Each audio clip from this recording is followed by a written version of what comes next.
আমাদের প্রথম ভোটটা হবে ইনশাআল্লাহ গণভোটে হা। গণভোটে কি বলবেন? আরো জোরে বলেন, কি বলবেন? আপনার প্রত্যেকটি ব্যক্তিকে হা বলার জন্য উৎসাহিত করবেন। গণভোটে হা বলা মানে হচ্ছে আজাদি, না বলা মানে হচ্ছে গোলামি। আমরা আজাদি চাই না গোলামি চাই। অতএব হা ভোট হবে আজাদির পক্ষে ইনশাআল্লাহ। দ্বিতীয় ভোটটা হবে সরকার গঠনের জন্য। হা ভোট যদি জয়ী হয় সরকার গঠন সফল হবে ইনশাআল্লাহ। আর হা ভোট যদি কোনো কারণে আল্লাহ না করুন পরাজিত হয়, সরকার গঠন করে কিছুই হবে না। ওই আবার ফেসিবাদ, আমরা সেই ফেসিবাদ চাই না। আমরা একা নই, এই দেশের শাসন ব্যবস্থা হাতে নিয়ে আমরা মজা লুটতে চাই না।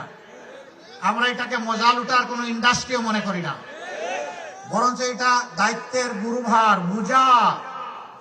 সেই বোঝা আমরা 10 মিলে একসাথে বহন করতে চাই। এই জন্য আমরা 10টা দল আল্লাহর উপর ভরসা করে ঐক্যবদ্ধ হয়েছি।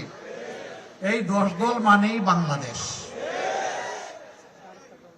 আপনারা প্রিয় বাংলাদেশের পক্ষে শক্ত অবস্থান নেবেন, শিওর নেবেন আপনারা?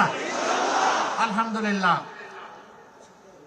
10 দলের মার্কা এক এক জায়গায় এক একটা হবে, কারণ আমরা কোনো দলকে আমাদের পেটে হজম করার পক্ষে নই।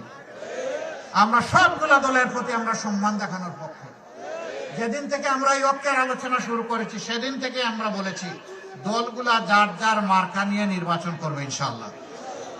কিন্তু এখানে মনে করেন শাপলাকলি দিয়েছি, ওই আপনার পাল্লাটা এখানে শাপলাকলিতে ঢুকে যাবে, এখানে রিক্সাও ঢুকে যাবে, ঘড়িও ঢুকে যাবে, ফুলকপিও ঢুকে যাবে, ছাতা ঢুকে যাবে, যতগুলা মার্কা আছে সব এখানে এসে হাজির হয়ে যাবে।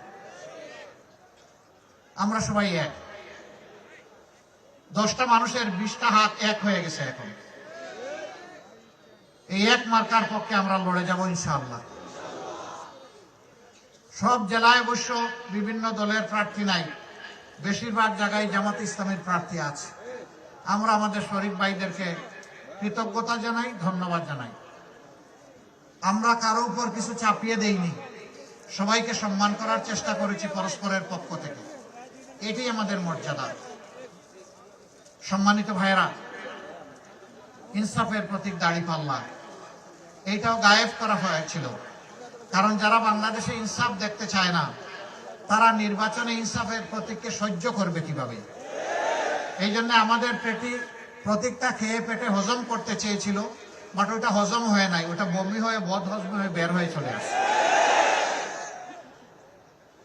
এটা হজম করা যাবে না ইনশাআল্লাহ।